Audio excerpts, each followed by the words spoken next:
have one very special guest today. Yeah, we want to have Chip to, introduce Wei. So our ex-guest, can you turn on your camera? Yeah. So please. All right. Here it is, our ex. Hi, everyone. Yeah, hi, it's Ali Javi from UC Berkeley. So he's a supervisor of Wei during postdoc. So Wei, yeah, Ali is for you. Wow, the biggest surprise, Ali. Really appreciate it. Well, Alice did a great job of keeping it a secret. Okay, so it's really my pleasure to introduce the third speaker, Professor Wei Gao of Caltech. And he's someone that I know very well and I admire very much. He was one of my postdocs. He received his PhD from UC San Diego, working with Joe Wong on nanorobots. From 2014 to 2017, he was a postdoctoral fellow in my lab at Berkeley. And we did a lot of work together, including sweat sensors, among other things. And he has been at Caltech since 2017 as an assistant professor in the biomedical engineering department. And he's already doing very well in a very short period of time. And he has won many awards, including MIT TR35. He was an ACS Nano Junior Fellow as well. So it's really a pleasure for me to introduce him, given, of course, how our past interactions. With that, I'm going to pass the mic to Wei. Wei. Oh, thank you so much, Ali, for the kind introduction. Really appreciate you could come and introduce. Thank you.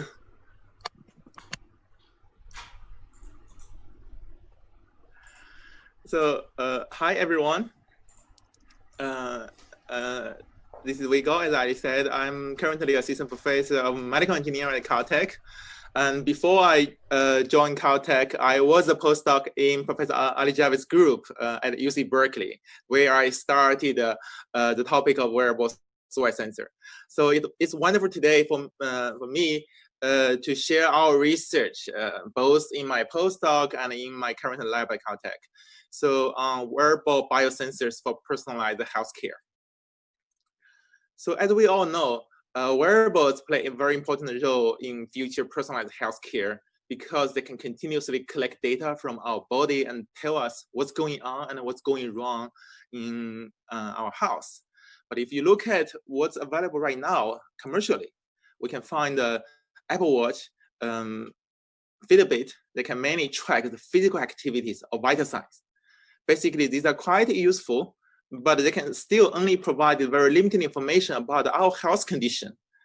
And because right now they can mainly monitor the physical parameters and vital signs, basically. But what is missing in the field, as I mentioned earlier, we think a major gap right now for healthcare is right now, how can we collect molecular information continuously and non-invasively? And we can monitor heart rate, we can monitor our blood pressure, but we cannot monitor many of our hormone level, nutrient level, for example. So this could play a very important role in our daily healthcare. We are mainly looking at human sweat. As you know, sweat is a very important body fluid which contains various electrolytes such as sodium, chloride, potassium, calcium. It also contains many metabolites, including lactate, glucose, urea, and uric acid. We can find over 30 amino acids and many vitamins from our sweat, including tyrosine, vitamin C, and the sweat also contains numerous hormone, protein, and peptide. For example, we can find the stress hormone, cortisol. We can find the inflammatory biomarker, cytokine. We can also find the neuropeptide from our sweat. And in addition, basically, sweat also contains many substances, including heavy metals and drugs. So imagine that if we could sample sweat, potentially we could get a lot of useful information out of our body non-invasively. So sweat test is not something new. In the past decades, sweat, people already use sweat analysis for various applications, including the disease diagnosis. For example, there's one disease called cystic fibrosis. It's a genetic lung disease, which affecting many people, especially for Caucasian population. So its diagnosis is based on sweat chloride. So if we analyzing sweat chloride, basically we can screening and diagnosing cystic fibrosis. This is just one example. Sweat analysis can also be used for many other applications, including doping control, drug dosage control, genomic studies, and of course, fitness monitoring, because while we are doing exercise, we're always sweating. So, but still, probably many of you don't know what are the other main or killer application of the sweat analysis. Right now, there's still problem. So what is the problem of the sweat test in the past? Right now, basically, what I learned in the past, how people do sweat tests, it's basically they give you a sweat patch. They put on your body, they collect for hours or even for days for one sweat sample. They dry it out, then they redisperse in a buffer solution to run LCMS or HPLC to analyzing sweat analyte. As you can imagine, the data they get is basically long-term average data. But the sweat biomarker, in fact, change very rapidly in many cases. We could not get real-time information, and moreover, you collect a lot of data and send out into one lab to do analysis. After 1 week to get data, that's not very practical for many applications.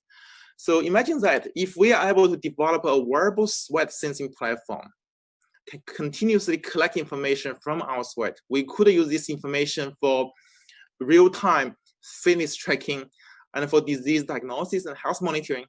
And very importantly, we can use this large set of data collected by this wearable sensor for preventive care. Especially right now, people emphasize big data, machine learning, right? When we have large set of data, we couple with data algorithm, we could enable numerous fundamental and clinical applications. And we have multiple reviews, and the first one is from Professor Gao Wei at Nature Electronics. There's a few more from our joint paper and my own group. If you are interested, you're welcome to read. Basically, in 2016, while I was a postdoc in Ali's group, we proposed a fully integrated wearable sweat sensing platform. So this is an integrated system, allow us to real-time monitor 5 targets, including glucose, lactate, electrolyte, including sodium, potassium, as well as the skin temperature. So this is a fully integrated system, not only a sensor patch, a disposable sensor patch. The system can also perform on-site signal conditioning, processing, and wireless transmission. So eventually the data will be sent to cell phones through Bluetooth and displayed on the customer developed cell phone app. Basically, we developed an Android app at that time. Since then, we have developed different kinds of wearable platform, as you can see from this slide. They are generally flexible. They can be packed into different form, attached to our body to sample sweat and analyzing sweat in real time. So before I talk about applications and general platform application, I would like to give you a brief introduction about the typical sensors we are using for sweat sensing. Of course, I know many of you do not have that much sensor background. So basically, for many metabolites, such as glucose, lactate, uric acid, or vitamin, for example, we could potentially use enzymatic sensors because you can find a protein, basically it's an enzyme, that can catalyze a reaction. For example, if you look at a glucose sensor, we can find an enzyme called glucose oxidase. This enzyme can catalyze glucose oxidation. Glucose gets oxidized into gluconic acid, and we can taking advantage of this reaction to design glucose sensor. So basically, in our first work, we designed the glucose sensor based on basically generation 2 glucose sensor, coupling the enzyme with the redox mediator. Basically, this sensor measures the current output between the working electrode and the reference counter electrode. The current output basically is proportional to the concentration of glucose in the solution or our body fluid. Lactate is very similar. We could use enzyme called lactate oxidase to design lactate sensor. We also measure current. In this case, the current output is linear to the target analyte. So here we are using a redox probe called push and blue, which can lower the operation voltage of this sensor from basically 0.6 to 0.7 volt to around 0 volt, which can miniaturize interferences from other analytes, basically. This is for major metabolites such as glucose and lactate. For detecting ions or electrolytes in our body fluid, we are using ion selective sensors.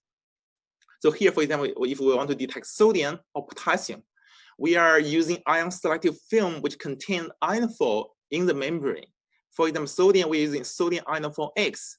Potassium, we are using valinomycin. This is one chemical which have similar size, for example, with potassium ion. If we design a sensor, and when we put the sensor into a solution, potassium will go to inside this ring structure of the potassium ionophore and set the voltage of this working electrode. So we are basically measuring the voltage difference between the ion selective electrode and a reference electrode. So according to Nuss's equation, the voltage difference between the working and the reference electrode, basically the sensor output, is proportional to the logarithm concentration of your target analyte, electrolyte. This is, of course, this is for sodium and potassium, the slope will be around 59.16 millivolt per decade of concentration. Z equal to 1, of course, for sodium and potassium. If you monitor magnesium or calcium, for example, Z equal to 2, the slope of the sensor will be 29.6 around millivolt per decade of concentration. So these are the two main enzymatic sensor and ion selective sensor are two main approach for wearable chemical sensing right now. There's another type of sensor, we call it photometric sensors, because for some target analytes, they are electroactive. For example, some analytes including uric acid, vitamin C, and some drugs and hormones. Basically, what is electroactive means? Basically, we can oxidize the voltage, oxidize molecule at certain voltage. If you apply the voltage to the electrode, we can oxidize the molecule. The redox reaction of the molecule basically will be proportional, if you measure current, for example, will be proportional to the target concentration.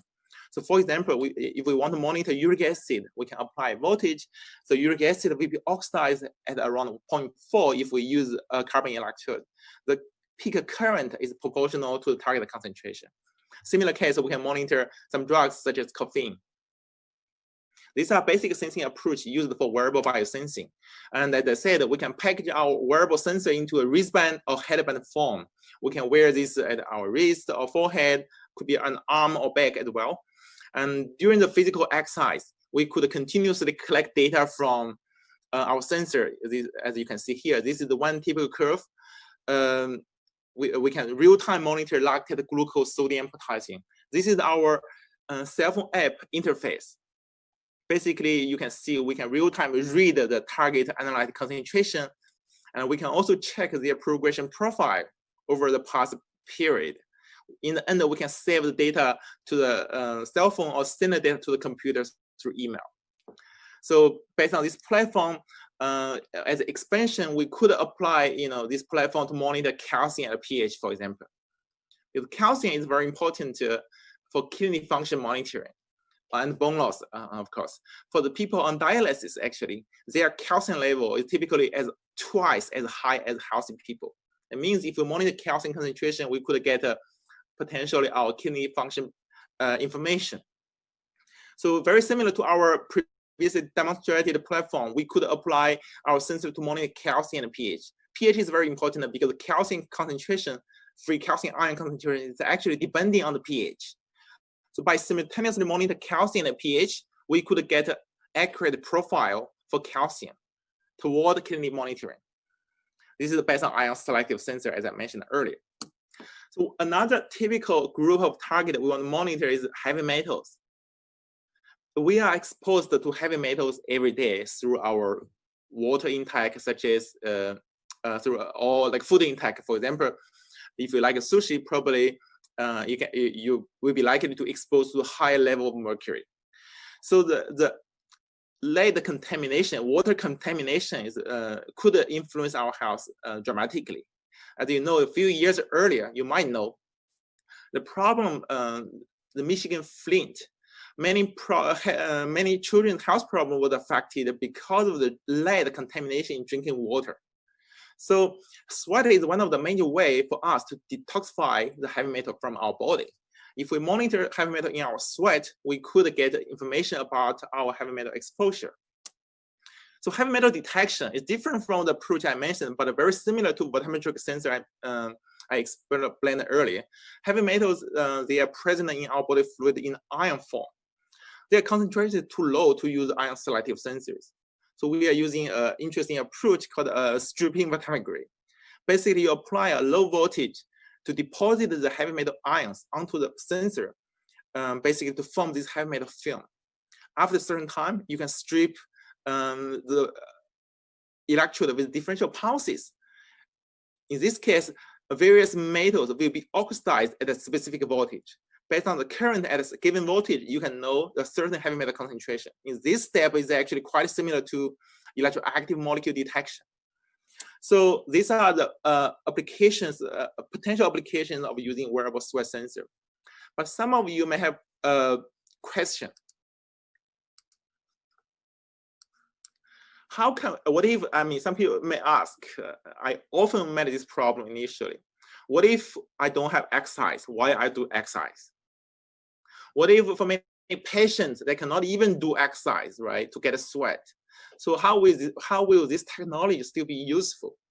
So that is a great question we have to address to make sure our device or technology can be used by most people around us. So we have to address one problem: how to access sweat without exercise. So actually, after the literature search, we found that there is a standard process for sweat induction, for local sweat induction called interferosis. Basically, clinicians using this approach for sweat test toward cystic fibrosis diagnosis we mentioned earlier. Basically, using this small equipment, you apply the current through the skin. The possibly charged drug molecules in anode area will go below the skin, stimulate the sweat gland, and trigger local sweating process. So in this case, the clinician can collect sweat and send out sweat for laboratory analysis.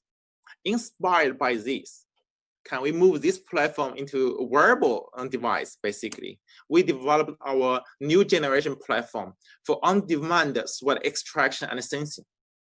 As you can see, for this system, it contains two separate operation modes. Everything is controlled by cell phone. If we want to do local sweat extraction, let's say, and we can click a button from cell phone, basically the device will perform interferosis. A small current will flow through the skin and stimulate the sweat gland, and basically the drug molecules stimulate the sweat gland and trigger local sweating. Then in mode 2, when sweat slowly come out, basically the sensor will perform the real-time sweat analysis. Basically, using this platform, you don't need to do vigorous exercise. You can perform sweat analysis just like doing laboratory or computer work, wearing a wristband. So sweat locally introduced only from this small area where you wear the sensors. And you only need to apply several minutes of this sweat extraction. And the sweating process could last 4 hours, depending on how you pick drugs. Working with the Stanford School of Medicine, actually, we characterize how sweat can be extracted. If we use different type of drugs or drug dosage, for example, we could control the sweating profile, basically. Control how fast we sweat, how much we sweat. If you look at this curve, just look at the left side, the response latency.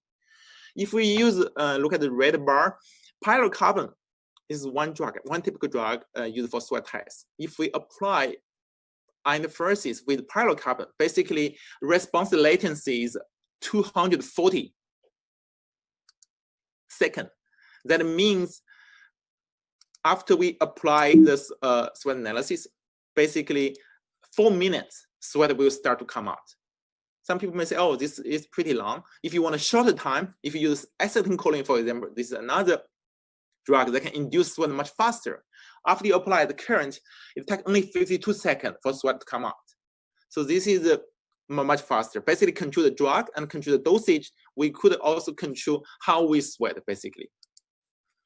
So right now, sweat can be extracted on demand already. It's quite attractive for us to apply this platform for various medical applications. So in the following slides, I will share with you how we apply our wearable sweat biosensor for various medical applications. The first one, of course, is the classic application, as I mentioned, for disease diagnosis. Cystic fibrosis, lung disease, the diagnosis is based on sweat chloride.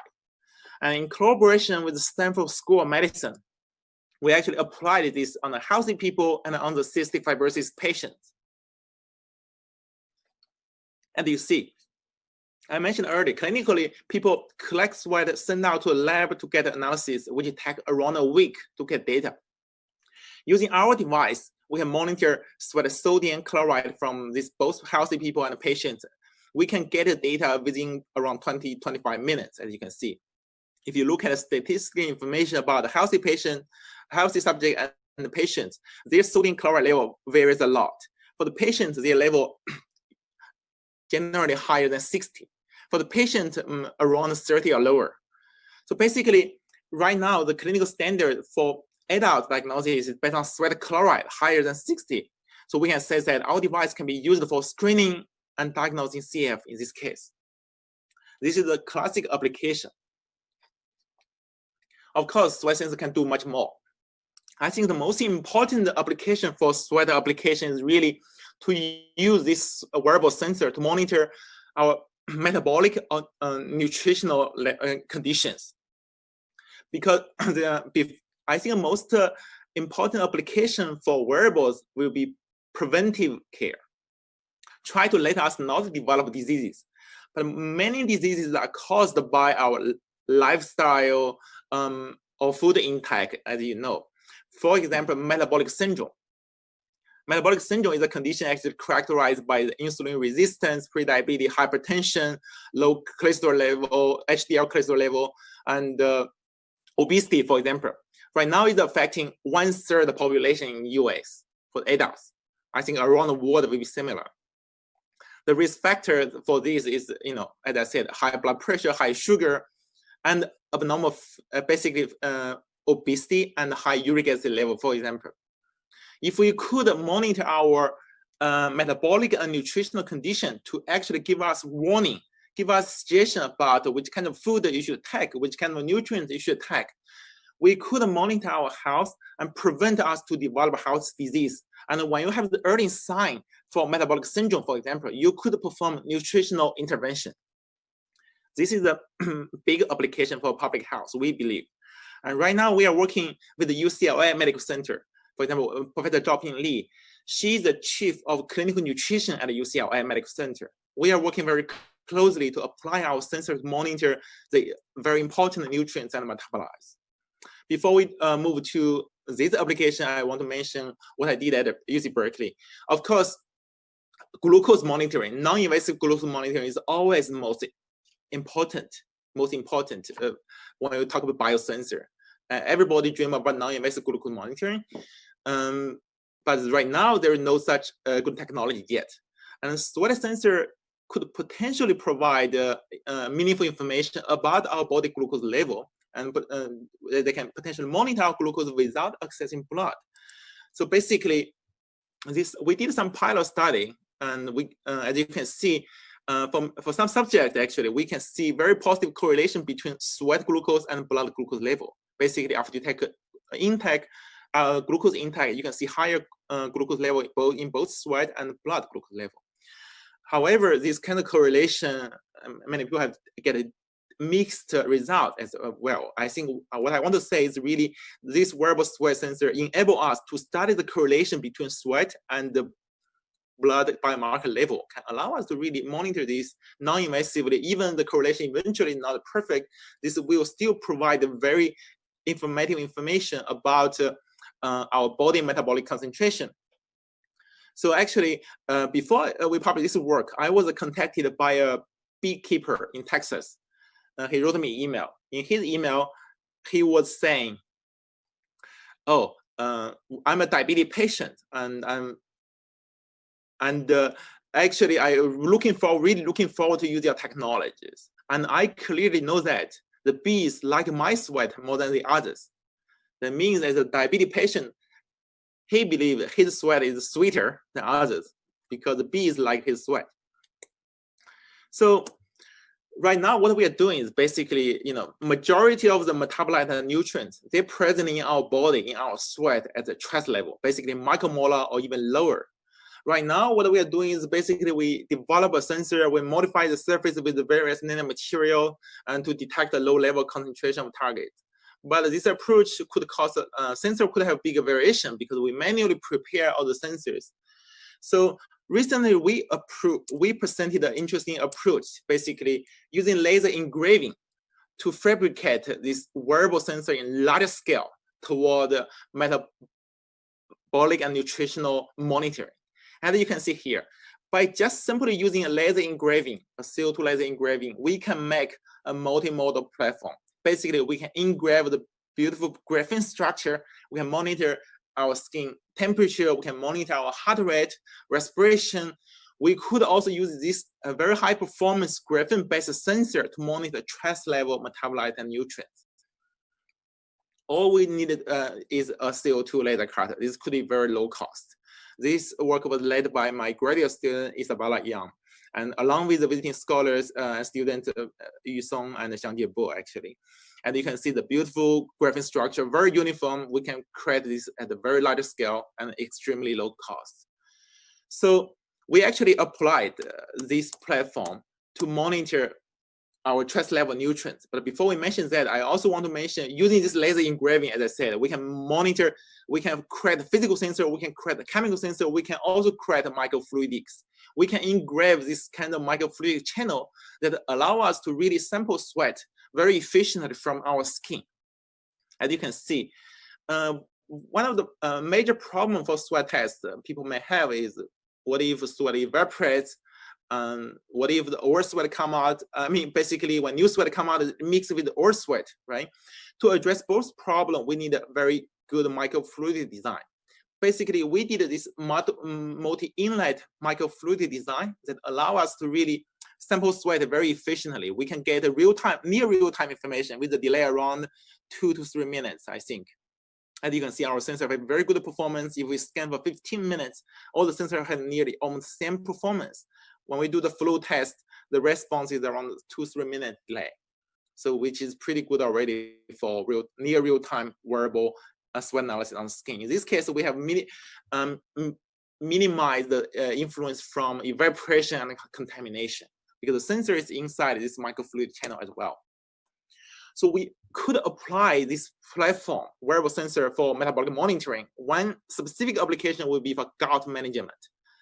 As you know, gout is one of the most common inflammatory arthritis, actually, affecting tens of millions of people worldwide. And it's mostly caused by genetic, people develop gout, and also large population develop gout because of the food intake, lifestyle. So this is especially true for many Chinese people. I think a larger portion, actually, Chinese has gout, including my brothers, actually. So gout is characterized by chronic hyperuricemia. Basically, the uric acid level in your body go too high, and it exceeding this saturation level and get crystallized near your joint, and you get a lot of pain basically as a patient. So right now, people have to take a medication to lower the uric acid level. And for the patient, it's pretty painful because that means they cannot take purine-rich food, including red meat, sardine, seafood, or even beer. So that will be, pretty suffering, I think. So that's why people still want to take this injection. Can we have a device to really monitor this, can allow us to control or manage our food intake to prevent gout attack? And for the patient on the gout urate lowering therapy, they can use this wearable sensor reading to control the medication, because we'll talk later. Even this gout urate lowering medication, if you take too high or too low, both will have problem. So you want to having your drug at the right dose. In this case, wearable sensor could play a very important role. we actually applied our sensor onto gout monitoring. In this case, we recruited a patient with gout at both UCLA and Caltech. And we also recruited a subject with hyperuricemia and a healthy subject to monitor their sweat and blood uric acid level. This is my student Yu Song, who is the co-leading first author of this Nature Biotech paper, also the Alice student. He just graduated from Alice group and will join us as a postdoc.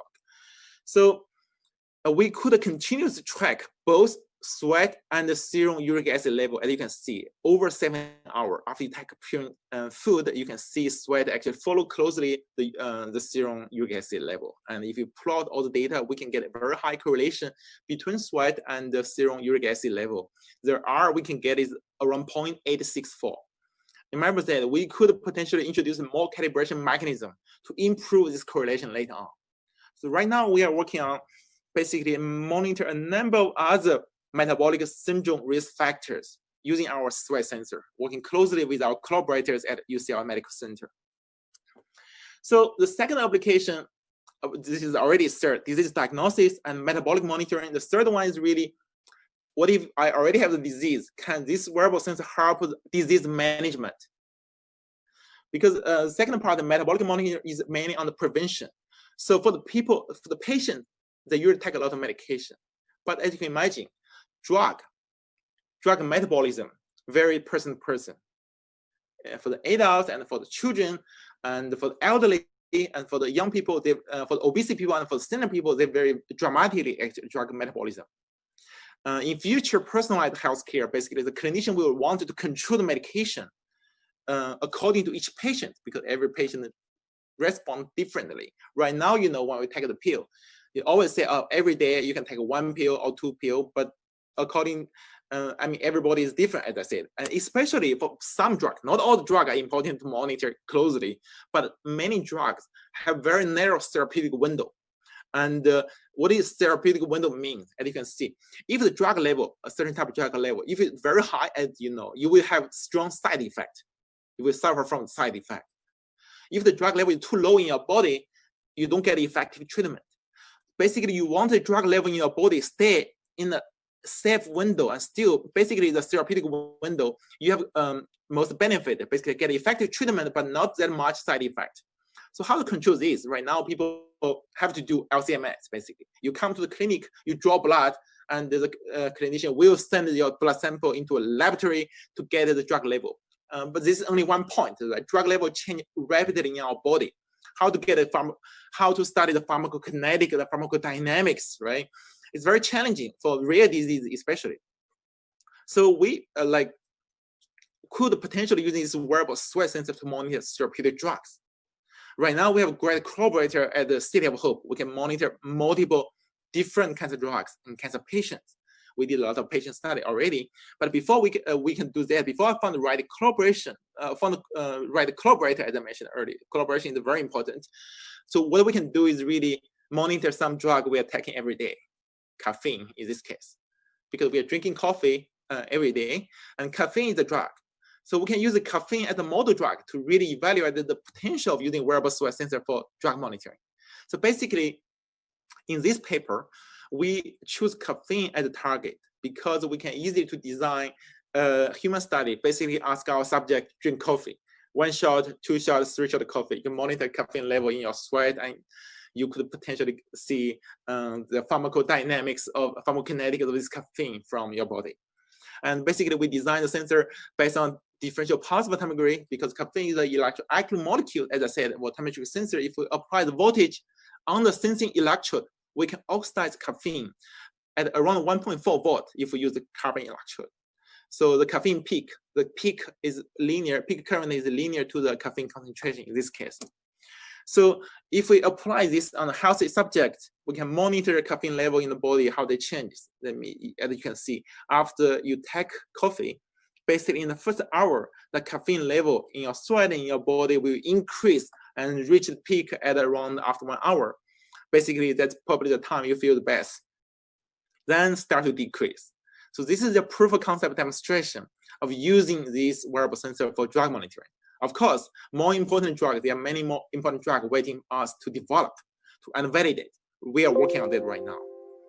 So the fourth application is really a very important one right now, I think, stress and mental health. You probably don't know, 95% of the disease is stress related, including anxiety, depression, PTSD, cardiovascular disease, and cancers. But cardiovascular disease and cancers, they are, of course, they are top 2 leading cause of death around the world for the disease aspect. But if you look at only mental disorder, right now over 200 million population in the world basically have major depression disorders. And 6 to 9% people in the US also will be around the world with post-traumatic stress disorder. Right now, with the influence of the COVID-19, a large population, actually is a greatly increased population will have PTSD because of the influence of COVID-19. How can we monitor our mental health? How can we monitor stress? That's a big problem. What can we monitor? How can we monitor stress or depression right now? As you know, people are actually using psychological questionnaires. Basically, people give you a bunch of questions. You provide your answer. Based on your answer, they will evaluate your stress level. For example, stress, there is PSS, POMS, different kind of stress monitoring questionnaire.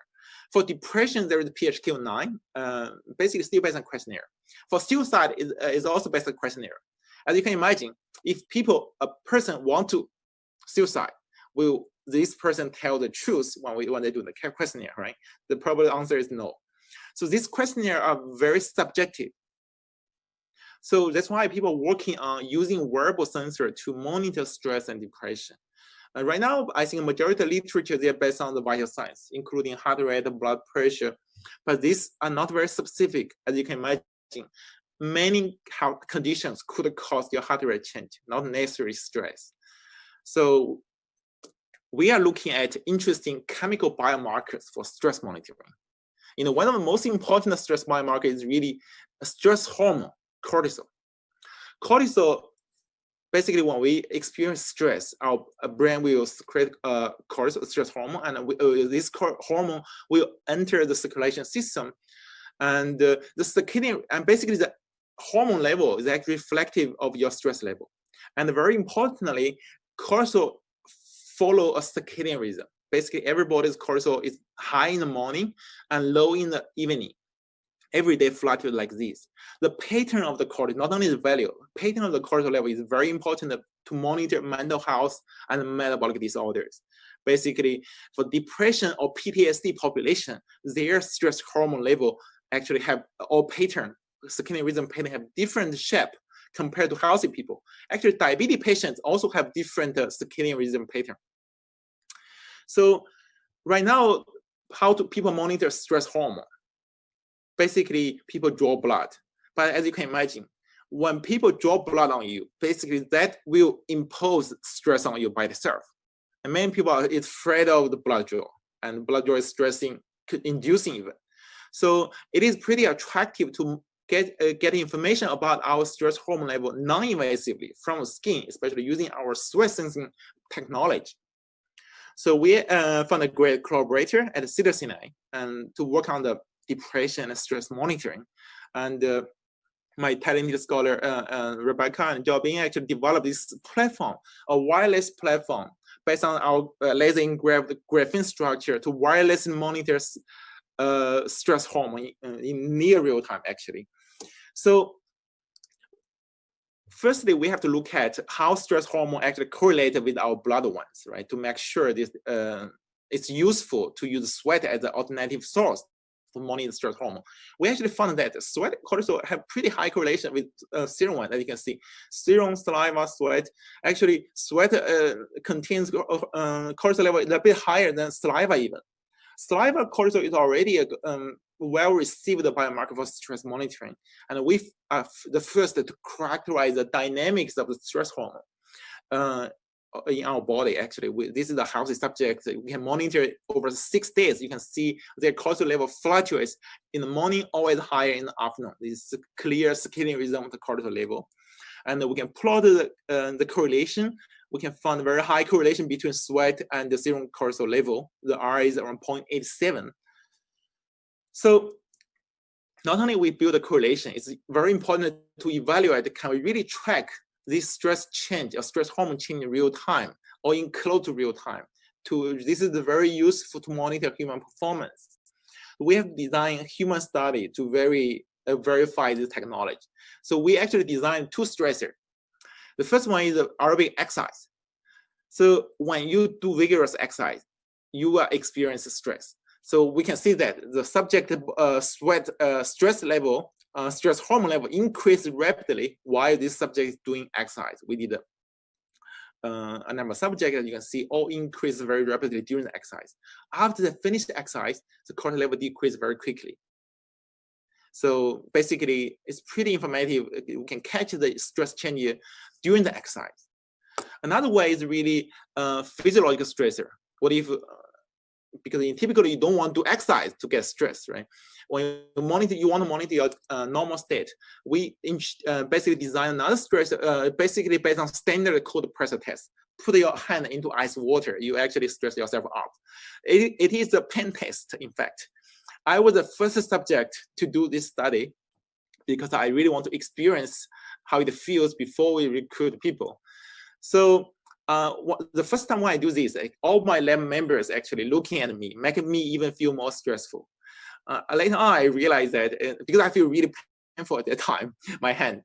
Later on, I realized why they're doing this, because everyone they put $1, they just bet how long my hand can stay inside this ice water. So basically, as you can see, we did more studies later on. We can actually see the stress hormone change increase in a few minutes, actually several minutes after we put the hand into ice water, stress hormone increase and decrease over time. So that means our sensor could potentially be used for catch the dynamic changes of our stress level.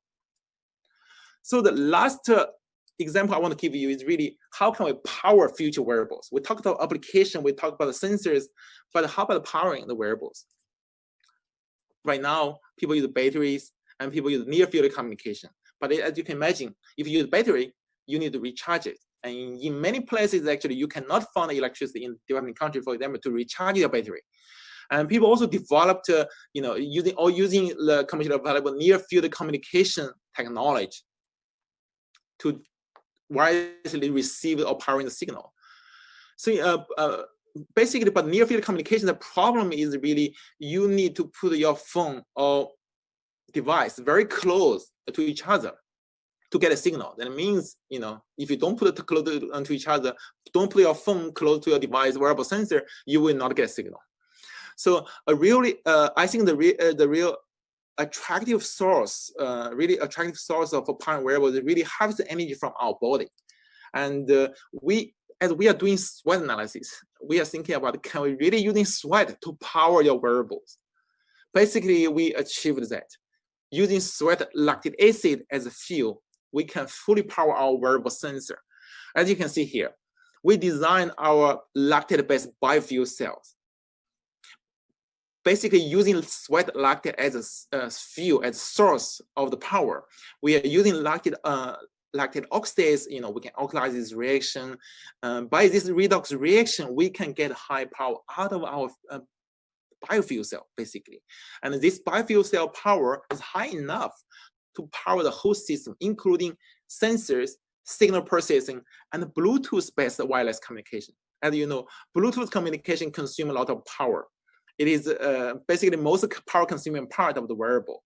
And that's why there is no such device available yet. We are the first one to characterize, to really develop using biofuel to fully power continuously a Bluetooth device. The typical problem for previous biofuel cell is really, the power is not high enough and stability is not high enough. Actually, my postdoc Yo tackled this problem using various nanomaterial innovation. And you can see, working electrode, we can immobilize our working electrode with different nanomaterials, such as graphene on the 3D nickel structure. We can immobilize this carbon nanotube on the top of graphene. This is on anode area. For the cathode, we use a carbon nanotube network. We can decorate the carbon nanotube with the platinum cobalt nanoparticles. So combining this nanomaterial, actually, we can enhance our electroactive surface area by 3,000 times. Based on this, we get a record-breaking high power from human sweat. 1 centimeter square of this biofuel cell, we can get 2 to 3.5 milliwatt electricity. This is very high, way higher than previous record. And based on this, we can power the whole system wirelessly. As you can see, we developed this fully flexible system using advanced micro nano fabrication, and we actually, the whole device is packaged or encapsulated in the PDMS. It's waterproof. And we can continuously charge the capacitor and power the whole system in sweat over several days. It's a remarkable achievement for stability as well. And for the technical detail, if you're interested, in basically 2 more weeks, less than 2 weeks, I will give a seminar for US National Nanotechnology Initiative only on our biofuel cell electronic skin. You're welcome to join if you're interested. It is a public webinar. So we could apply this system to continuously monitor our biomarkers, including urea, ammonia, glucose, pH, of course, and many others as well. And we can also make the system smaller. In collaboration with Azita Imami, electrical engineering professor at Caltech, we can miniaturize the system, as you can see, to several millimeters. In this case, it's much smaller and much lower power consumption as well. Basically, to summarize, we developed this wearable sweat sensing platform that allow us to monitor a number of different kinds of metabolite and nutrients, and also as well as other analytics from our skin, non-invasively, continuously. And we could potentially using this platform for fitness tracking, disease diagnosis, and very importantly, we believe this technology bridges the gap, actually can provide the missing information right now to continuously collect data from our body and for preventive care eventually. In the end, I would like to thank my research group and my collaborators, especially my postdoc mentor, Professor Ali Javi, who is here today. I'm really grateful for his help and mentorship. And this, as I said, this topic I originally started while I was a postdoc scholar. Many of this work are presented today also from my postdoc lab work. And also my collaborators, my former student collaborators, and also our current clinical collaborators at Caltech. Our funding support, and especially also for ACS Nano and iCAN-Talks for providing such a wonderful platform. Thank you all for your attention.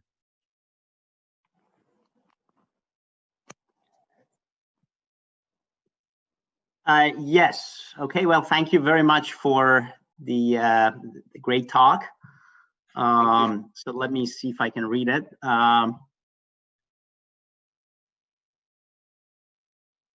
Okay, so there's a question here. Can researches related to sweat sensors be translated to other non-invasively accessible physiological fluids, for example, tears, saliva, and what are the advantages and disadvantages of sweat compared to other body fluids? That's a great question. Yeah, that's true. That's a great question. Certainly, I think our sweat sensor technology can be translated or transplanted into other physiological fluid. As I mentioned in my slide, for example, many of the sensors we actually analyze in various body fluids, such as cortisol, for example. We did sweat, saliva, and serum. Basically, the sensor could work in all 3 body fluids. So when we deal with other body fluid, we prefer sweat because we think that's a source where it's easy for us, or it's more feasible for us to develop a sensor to continuously track the chemical information. And of course, the blood analysis right now is the gold standard. That provides the most accurate information. But many people don't want like a finger prick or blood draw, of course. Saliva is an attractive alternative, but the problem with saliva is it influenced by your food intake. How you sample it. If you drink or eat a certain type of food, it will affect your analyte level. And very importantly, actually, I realized when I work with clinicians, many patients that do not have saliva, it's very hard for them to provide saliva. And actually, sweat is more attractive because the nurse, even the patient are sleeping, they could wear the device, can extract sweat and do continuous monitoring from the skin as well. This is not possible using saliva, actually. Yeah. Okay, very good. So let's go to the next question. So how about the repeatability different laser-induced chemical sensors. Is it essential to calibrate them before use? The purpose, actually, we propose that technology. I think we think the reason that technology is pretty attractive is really it provided a platform that we can mass produce the sensors in larger scale. Right now, if we want to reach the low detection limit for sweat analytes, micromolar or lower, we need to immobilize the sensor by ourselves, most likely. But in that case, we will cause a large variation. If we just use laser engraving, we could get high reproducibility. And actually, when I talked with a company even told me, it also, of course, it depends on laser cutter. When they have advanced laser cutter, intense, and basically what they tell me is hard to believe for me, but 1 second they can print 100 meters using lasers. That will basically increase the reproducibility a lot more even. I think that's a wonderful approach that really can miniaturize the cost and provide high reproducibility of sensors. Okay, so let's go to the next question. For the on-body test, will the sweat rate and other factors influence the performance of sweat sensors? Oh, that's another great question. And I think in Ali's group, actually, I had a co-author publication. We designed this sweat rate sensor. We can real-time monitor sweat rate because sweat rate is an important parameter that could potentially influence sweat analyte. But sweat secretion is a bit complicated. For some markers, they are independent of sweat rate. But for some markers, they are heavily depending on sweat rate, especially for sodium chloride, for example. I think having a sweat rate sensor in the system will have more information, allow us to potentially calibrate this information further. So as I said, when I showed the correlation, for example, uric acid and cortisol, we did not consider influence of sweat rate. That means if we consider this factor, we could potentially get a higher correlation even. Thank you. Okay, very good. Next question, how to cut down the cost of wearable devices? I think that's a general question. That's a good one. Yes, so right now, for example, the electronic part, it's kind of like reusable. Right now, we calculated our cost for the electronic board is around $25 to $30, but that is reusable. For the sensor patch, that could be, that is disposable patch. We could use the mass production mass manufacturing technology. For example, we are using laser engraving. People also using, like Professor Joseph Wang at San Diego, they use screen printing. And also in Professor Javid's group, actually there is an approach using basically row-to-row printing. Actually, you can use a large-scale mass production approach. You can print 100 meters of sensors in one row. That could be extremely low cost. Yeah, very good. Okay, so the next question says, enzymatic-based sensors have limitations such as expensive price and stability problems. So maybe you can comment on that about the issues related to the cost and the stability of the enzymatic sensors versus non-enzymatic sensors. Mm-hmm. That's a good question. I think, of course, the enzymatic sensor will suffer from stability issue because enzyme activity can be influenced by conditions such as temperature. It will decay over time. But it's not something, as I said, this wearable sensor, our sensor part is disposable. We are not intend to use this for a year or for a month even. So we could replace this every day, but you could also engineer your sensor. This enzymatic sensor is not that bad. Imagine that our implantable glucose sensor is also enzymatic sensor. We could wear this for like a month already. So with proper technology development and optimization, it can have good performance as well. And the enzymes, depending on the manufacturing, many enzymes are not very expensive. For the non-enzymatic sensors, for example, glucose sensors, there are many reports, but typically they require specific condition, for example, high pH. So in that case, it's not very practical to use that platform for our sweat sensor. And typically, they could also potentially have the selectivity problem. So for some major metabolites, enzymatic sensor is still the first choice, I think. Okay, let's go to the next question. So what kind of molecules would you choose to monitor the disease during your research?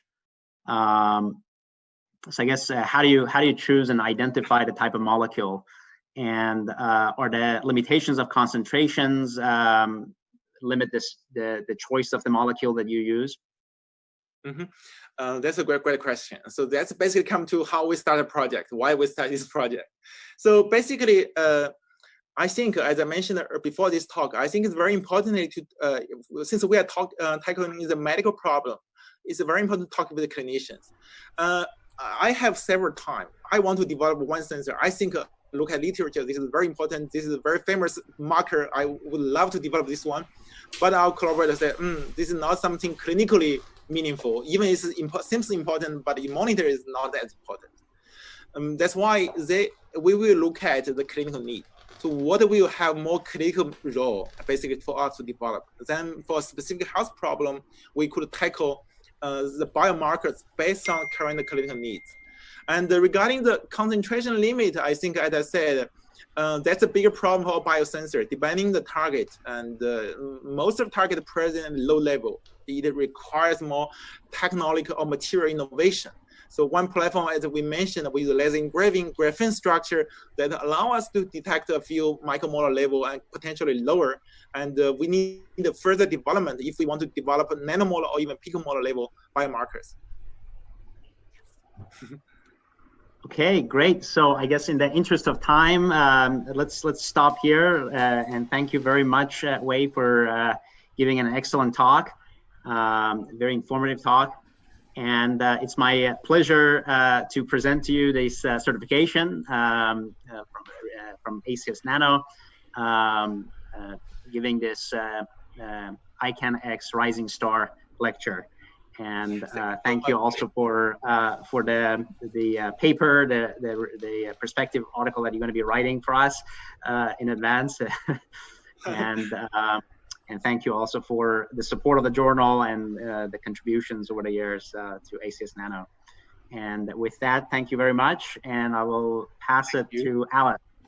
Okay, great. Thank you, Ali. I'm so great, to have all these talks. I'm proud to announce that after our discussions, how many people come to your talk? Yeah, almost 10K. Yeah. So more come to your talk. So we are so proud of you. Yeah, actually today is really running late. We are 20 minutes late, but we still have many questions to go on. So I will send to you. Next week, the next iCANX Nano, ACS Nano Rising Star will be September 4th. And we have this technical report for every speakers. This was series 2. So due today, so our series 2 was completed for 11 technical reports, 11 wonderful speakers, and with 19 volunteer authors. I'm proud of that. So if you're interested to have this technical report, please go ahead to find it on the website.